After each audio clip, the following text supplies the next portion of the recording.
Pourquoi les évitants envoient-ils des signaux qui contredisent tout ce qu'ils viennent de vous dire? Certaines personnes sont simplement contradictoires de nature. Elles désirent la proximité mais adoptent une attitude distante. Elles affirment que vous comptez, mais leur comportement montre le contraire. Les mots ne correspondent jamais vraiment à leurs actes. La contradiction devient plus forte lorsqu'il s'agit d'attachements évitants. Elles cherchent l'intimité, puis s'en éloignent aussitôt.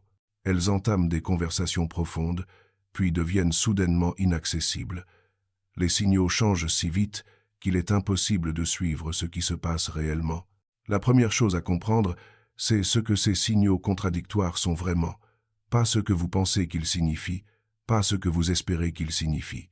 Ce qu'ils représentent objectivement, en termes de schéma d'attachement évitant, et comment leur système nerveux réagit à la proximité. Ces signaux contradictoires existent à cause de la manière dont les évitants réagissent lorsqu'ils commencent à se sentir proches de quelqu'un. Plus la proximité augmente, plus leur système s'agite. Une partie d'eux souhaite sincèrement la connexion, mais une autre partie se sent menacée par cette même connexion. Les deux réalités cohabitent, ce qui rend l'ensemble incohérent. Décodons le premier grand signal contradictoire. Un évitant vous contacte après plusieurs jours de silence. Il semble chaleureux, investi, exprime son envie de vous voir. Vous répondez avec le même enthousiasme, proposez concrètement un rendez-vous. Brusquement, il devient froid, ses réponses se font courtes, il est soudainement occupé pour une durée indéterminée. En réalité, cela signifie que sa zone de confort ne tolère qu'une certaine distance. Quand il a repris contact, la distance était appropriée pour qu'il puisse ressentir son désir authentique de connexion. Cette chaleur ressentie était vraie, mais votre réponse positive a réduit la distance trop rapidement. La proximité lui a fait perdre l'équilibre. Il crée alors une nouvelle distance en se montrant froid. Vous n'interprétez pas deux personnes différentes, mais un individu dont le confort change selon le degré de proximité. La contradiction ne concerne pas une erreur de votre part, mais un système nerveux ayant une plage très étroite où la connexion est supportable. Ce seuil ne comprend pas la véritable proximité que nécessitent les relations. Ce qui rend le décodage si confus, c'est que vous supposez naturellement que lorsque quelqu'un veut vous voir, il souhaite réduire la distance. C'est ainsi pour la plupart des gens, mais pour les évitants, vouloir le lien et pouvoir le supporter sont deux choses distinctes. Ils peuvent désirer vous voir tout en ayant besoin que vous gardiez vos distances. Si vous percevez leur contact comme une invitation à vous rapprocher, vous faites fausse route. Ce qu'ils communiquent réellement, c'est que la distance actuelle leur permet d'interagir confortablement. Dès que l'interaction menace de réduire la distance, ils se retirent. Le signal n'invite pas à la proximité, mais à l'interaction dans les limites de ce qu'ils peuvent tolérer. Un autre signal contradictoire apparaît entre leurs paroles et leurs actes. Ils vous disent que vous comptez pour eux, qu'ils valorisent la relation, qu'ils reconnaissent votre patience. Pourtant, ils ne vous accordent pas de temps, laissent vos messages sans réponse pendant des jours et privilégient toujours autre chose. Comprendre cela impose de saisir que pour les évitants, exprimer verbalement de l'affection équivaut à travailler sur la relation. Lorsqu'ils vous disent que vous êtes important, ils ont le sentiment d'avoir accompli quelque chose de significatif. Ils ont reconnu votre valeur, et cela leur paraît suffisant. Le fait que leurs actions ne suivent pas ne leur apparaît pas comme un problème. Cette contradiction traduit que leur conception de l'entretien relationnel est foncièrement différente de la vôtre. Le mot leur paraît être l'acte. Ce que vous attendez, le passage à l'action, ne leur est pas nécessaire. Ils ont déjà exprimé leur intérêt. Décoder, cela signifie reconnaître que vous avez affaire à quelqu'un qui assimile reconnaissance verbale et démonstration par les actes. Il ne ment pas en affirmant que vous êtes important. Il le ressent vraiment sur le moment. Mais cette importance ne se traduit pas par les mêmes comportements que chez vous. Leur système croit que exprimer que vous comptez suffit. La tâche est accomplie. Vous, au contraire, attendez que exprimer que vous comptez soit suivi d'actions concrètes, priorité, temps passé ensemble, contact régulier. Vous employez les mêmes mots, mais ils désignent des choses opposées. La contradiction entre vous révèle une différence de mode d'expression de la valeur relationnelle. Un troisième schéma se manifeste dans la vulnérabilité. Un évitant s'ouvre pendant un moment partagé, confie des souvenirs, des peurs, des aspects intimes habituellement dissimulés. Vous avez l'impression de voir son vrai visage. Ce partage crée une intimité authentique. Vous répondez par de la bienveillance, partagez peu, être à votre tour une part de vous-même. Lors de l'échange suivant, c'est comme si rien ne s'était passé. Il est distant, superficiel, adopte une cordialité quelconque plutôt que la profondeur d'avant. Il peut même minimiser ce qu'il a confié, agissant comme si cela n'avait aucune importance. Ce que vous décodez, ce n'est pas un rejet de votre personne. Ce signal indique que la vulnérabilité a créé trop d'exposition pour qu'il puisse l'assumer.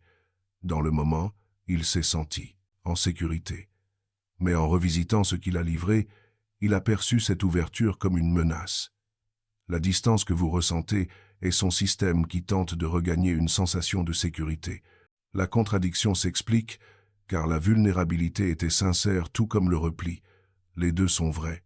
Ce qu'il faut comprendre, c'est que l'évitant peut accéder à ses émotions profondes ponctuellement, mais ne sait pas maintenir l'intimité durablement.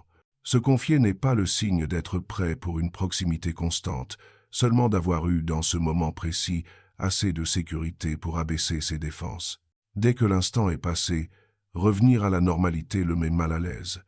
Il a besoin de distance pour se sentir de nouveau serein. Vous percevez quelqu'un dont l'accès à la vulnérabilité est limité à certains moments. La proximité ressentie était réelle. L'éloignement qui suit est sa façon de se préserver après un excès d'exposition émotionnelle. La proximité physique engendre aussi une contradiction permanente. Lors des instants d'intimité, l'évitant est totalement présent, attentionné, engagé, connecté de manière authentique. Après, il disparaît. Il devient inaccessible émotionnellement ou cesse de vous contacter pendant plusieurs jours. Vous vous demandez comment celui qui semblait si proche peut agir comme si vous n'existiez plus. Ce signal révèle que l'intimité physique neutralise temporairement sa nécessité de distance habituelle. Son système autorise la proximité car elle se produit dans un contexte précis. Ce que vous ressentez alors est vrai. Mais une fois ce cadre terminé, son besoin de distance reprend le dessus. L'intimité n'ancre pas une proximité durable dans son système nerveux, elle provoque un état temporaire qui s'évapore dès que l'interaction physique achevée. Pour décoder cela, il faut comprendre que, chez les évitants, intimité physique et émotionnelle suivent des chemins distincts. Ils peuvent être pleinement présents dans l'intimité sans que cela implique une disponibilité émotionnelle ensuite. La chaleur du moment ne signifie pas vouloir plus de liens, juste la capacité de se connecter dans le contexte sécurisant de l'intimité. Après, leurs habitudes de distance reviennent. Vous percevez une alternance de chaud et de froid, car vous assimilez intimité physique à intimité affective. Pour un évitant, ces deux dimensions ne se rejoignent pas. La contradiction n'est pas synonyme de fausseté de l'intimité, mais de son incapacité à générer un changement durable dans leur sens du lien. Il y a aussi la contradiction des réactions à votre comportement. Si vous créez de la distance, que vous vous focalisez sur votre vie, cessez de prendre l'initiative. Ils deviennent soudain plus intéressés. Ils vous écrivent davantage, veulent vous voir, semblent plus engagés. Dès que vous vous rapprochez, répondez à leur énergie, ils se mettent à se retirer à nouveau. Ce cycle se répète, vous êtes perdus, eux. Ce signal signifie que chez eux, la capacité à tolérer le lien est inversement proportionnelle à la proximité. Quand vous imposez la distance, leur système se détend car la menace d'une trop grande proximité s'amenuise. Cette détente facilite l'envie de connecter. Ils s'investissent donc. Mais tôt ou tard, la réduction de la distance réveille la peur et ils se replient. Vous ne faites rien de mal. La proximité déclenche simplement la part de leur mécanisme qui ne tolère pas ce que l'autre partie venait d'accueillir. Comprendre ce schéma implique de reconnaître que l'intérêt des évitants atteint son apogée lorsque le lien n'est pas accessible mais désirable, puis décroît dès qu'il devient réel et tangible. Ce n'est pas un jeu, c'est leur système nerveux qui jongle avec le désir de connexion et la peur de celle-ci. Distant, le lien semble sûr puisque non menaçant, accessible, il redevient effrayant. La contradiction provient du fait que le concept de proximité et sa réalisation concrète sont perçus différemment. Ils peuvent vous vouloir en théorie tout en ayant besoin de distance en pratique. Les deux états sont authentiques, mais ne peuvent pas coexister, d'où la répétition du cycle. Décoder ces signaux contradictoires est utile, mais il est nécessaire d'intégrer une subtilité importante avant de poursuivre. Tout comportement oscillant chaud-froid n'émane pas forcément d'un schéma évitant. Certains utilisent ces signaux de façon délibérée comme stratégie manipulatrice, et apprendre à faire la différence est primordial. Les contradictions évitantes suivent des cycles régulés et stables. La personne se retire face à la montée de la proximité, quel que soit le type de relation. En amitié, en famille, en couple, ce schéma se réitère car il traduit leur gestion de l'intimité et non une volonté de perturber autrui. À l'inverse, la contradiction manipulatrice est intentionnelle. Adopter l'alternance chaud-froid pour tenir l'autre sous contrôle, attirer son attention, lui imposer l'incertitude tout en explorant d'autres possibilités. Un véritable évitant est déstabilisé par son propre fonctionnement.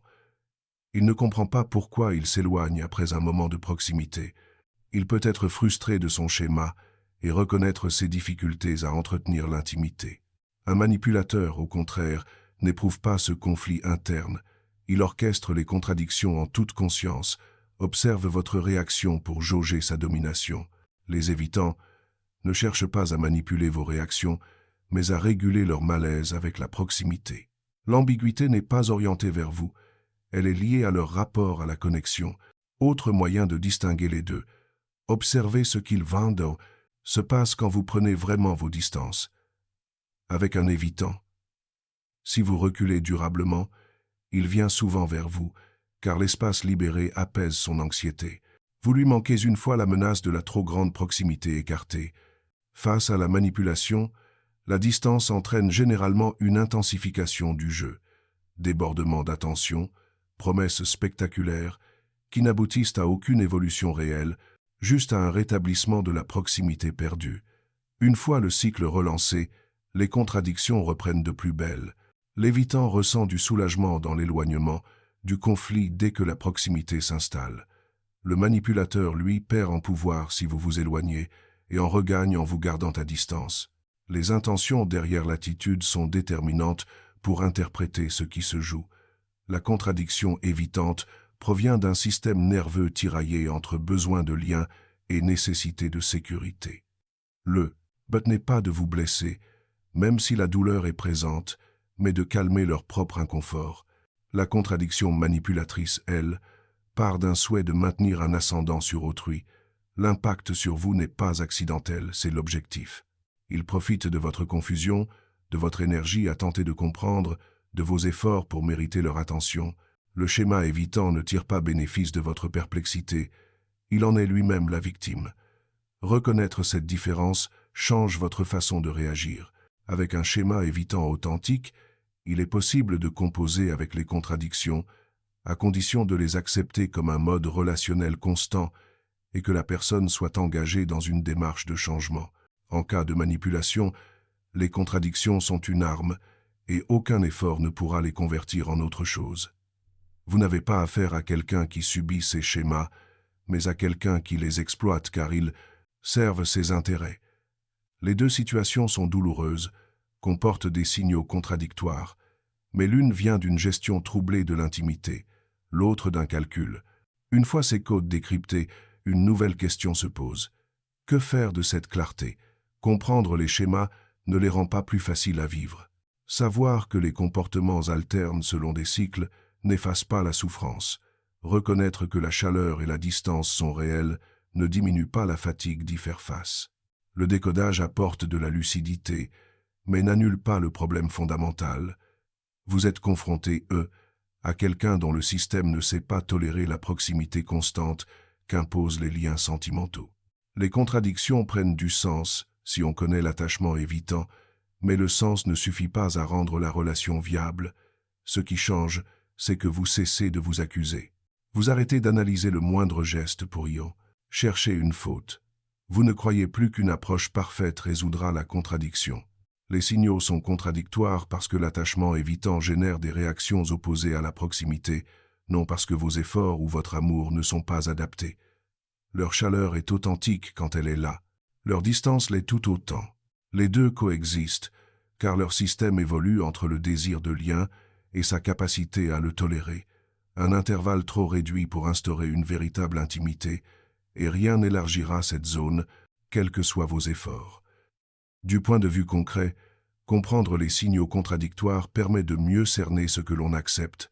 Certaines personnes supportent le cycle chaleur-distance, conscientes qu'il s'agit d'un schéma et non d'un rejet.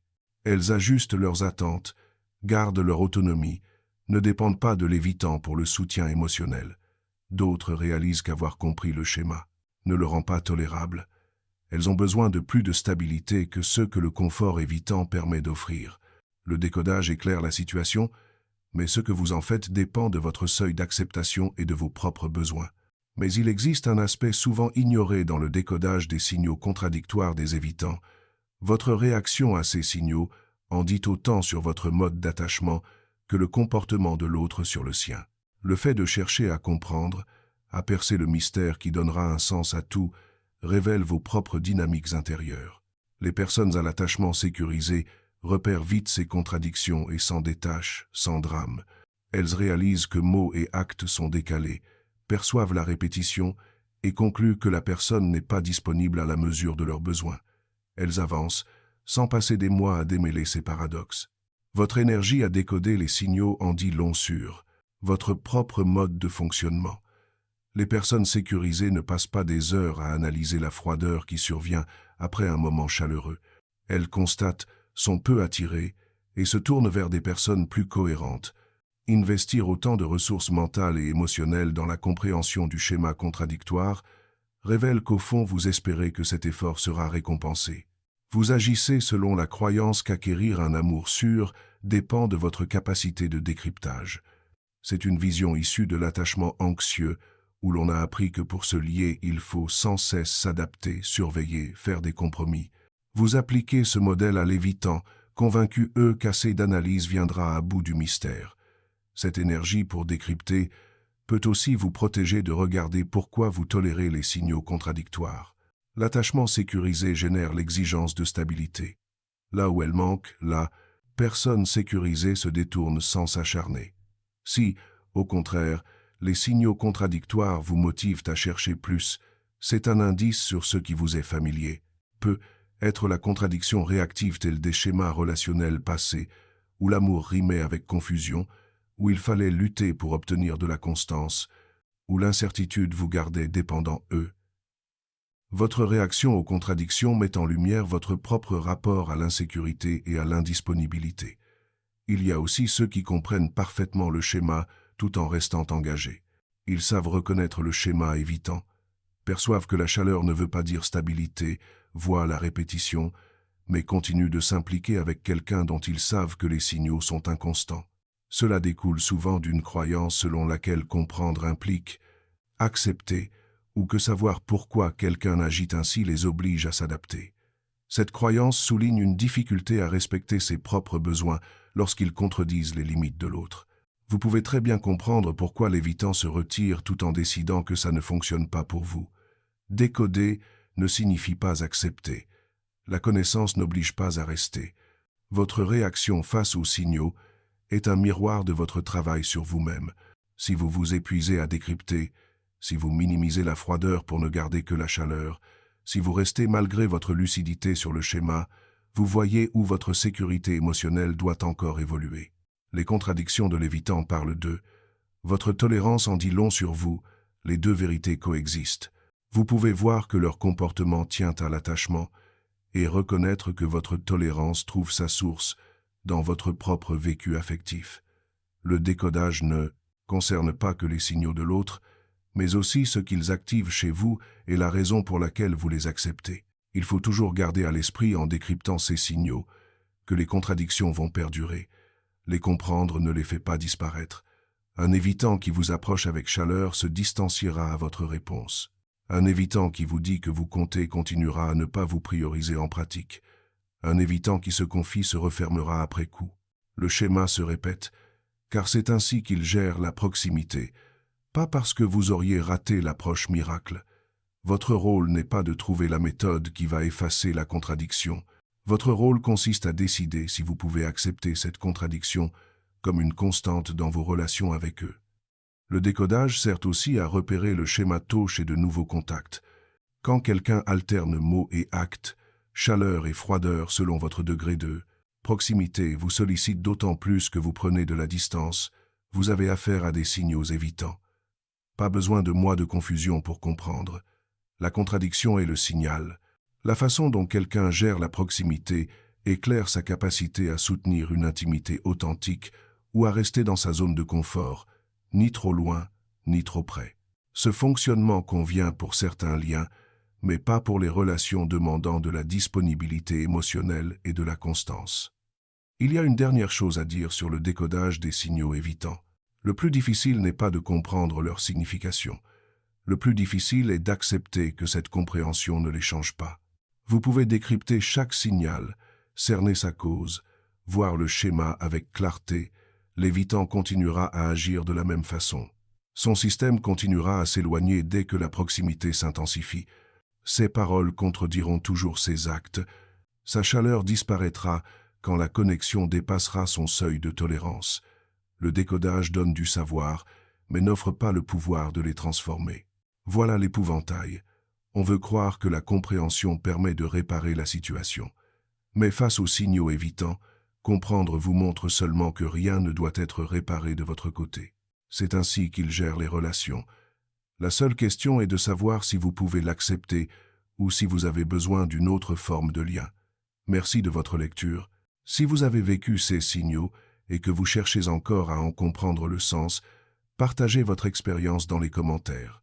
Si cette explication vous a aidé à décrypter les schémas qui vous troublaient, laissez un like et abonnez-vous pour plus de contenu sur la dynamique de l'attachement évitant. Merci de votre lecture. Si vous avez vécu ces signaux et que vous cherchez encore à en comprendre le sens, partagez votre expérience dans les commentaires. Si cette explication vous a aidé à décrypter les schémas qui vous troublaient, laissez un like et abonnez-vous pour plus de contenu sur la dynamique de l'attachement évitant.